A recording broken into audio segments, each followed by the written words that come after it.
ক্লাবে smart leader কে? এই যে leader leader leader leader leader বলা হচ্ছে, তাই না? এই লিডারটা কে? আপনি না? আপনি কে? আপনি কে না? দাঁড়ান দেখা দিন। প্রথমটা হচ্ছে যে আপনি এগ্রোওয়ানের ফর্মুলা চাষ করেছেন, তাই না? এবং রেগুলার করে থাকেন। কয়জন এগ্রোওয়ানের ফর্মুলা চাষ করেছেন বা করতেছেন? সবাই। তার মানে প্রথমটা হচ্ছে আপনি ওই মানুষ যে হচ্ছে এই সিস্টেমটাকে প্রুভ করাইছেন যে এটা করলে ভালো হয়, ঠিক না?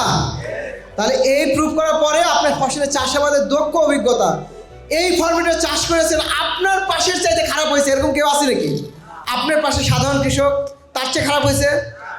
সবাই ভালো, তাই তো? তাহলে আপনার দক্ষতা এবং জ্ঞান ওর চেয়ে বেশি না কম? যে পাশে কৃষক বেশি, তাহলে সেইটা আপনার যোগ্যতা আছে। আধুনিক কৃষি প্রযুক্তি ব্যবহারে সচেতন, আপনি জানেন যে কোন সময় কোনটা দরকার, কোন প্রযুক্তি লাগবে আর কোনটা লাগবে না, এইটা আপনার যোগ্যতা আছে এবং এটা আপনি অ্যাকসেপ্ট করার মতো অ্যাবিলিটি আছে। মানে কি? মনোযোগ আছে, তাই তো? নেতৃত্ব প্রদানে আগ্রহী। আপনারা যারা এখানে এসেছেন এত কষ্ট করে, যে গরমের মধ্যে কোনো আওয়াজ করতেছে না, চুপ করে বসে আছেন, কষ্ট লাগতেছে, ঠিক আছে লাগুক, হ্যাঁ, তাও যেটুকু নিয়ে দেখি নিয়ে যে দিতে পারি কিনা। এটাই তো লিডার। নেতৃত্ব দেওয়ার গুণটা কি এটা না? লিডার শুধু খায় না, খাওয়ায়। লিডার কি শুধু খায়? লিডাররা কম খায়, খাওয়াই বেশি। লিডাররা খাওয়ানোর জন্য প্রসেস করে, রান্না করে। এটাই হচ্ছে লিডারের যোগ্যতা।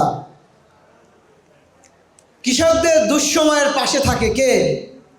কে থাকে? লিডার, ইনশাল্লাহ। তো আমরা এই যোগ্যতা যদি থাকে তাহলে আপনি হচ্ছে সেই লিডার। তাহলে লিডারের যোগ্যতাটা একটু ছবি তুলে নিয়ে নেন। যদি দু একটা আপনার মধ্যে গুণ না থাকে তাহলে সেটা যুক্ত করবেন।